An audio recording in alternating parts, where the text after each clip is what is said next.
ئەوەی جێگەی نیگەرانیە بۆ خۆمان جێگەی نیگەرانیە خۆمان کە قوربانی جینۆسایدین تاوەکو ئێستا چاومان لە وڵاتانی دەرەکی و ڕێکخراوە نێودەوڵەتیەکانە بۆ سزادانی تۆمەتباران و جینۆساید ناساندنی کەیسەکانمان.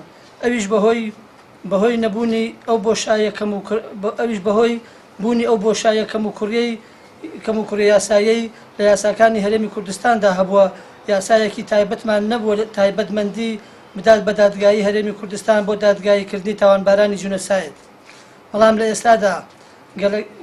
ئێستادا کە لە هەرێمی کوردستان پەرلەمانی خۆمانمان هەیە و یەکێک لە ئەرکە سەرەکیەکانیشی دەرکردنی یاسایە ئەندامانی ئەو پەرلەمانەش کە هەموو پێگاتوون لە نوێنەرانی خەڵکی ناوچە جیاوازەکانی کوردستان.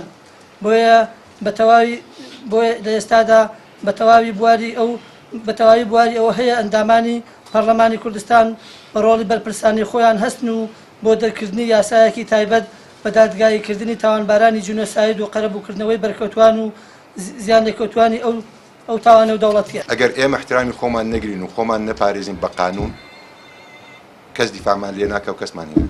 ئێمە کەوتمان ئەمانە دۆستی ئێمن، نە ئەمریکا نە فەرەنسا نە ئەڵمانیا کە خۆیان بە دۆستی کورد دەزانن نایانتوانی شتێک بۆمان بکەن. بەڵام ئەگەر ئێمە قانونێکمان هەبووە کە بتوانین خۆمان بپارێزین ئەوە گرنگی ئەو قانونەیە کە ئێستا ئێمە باسیەکەین.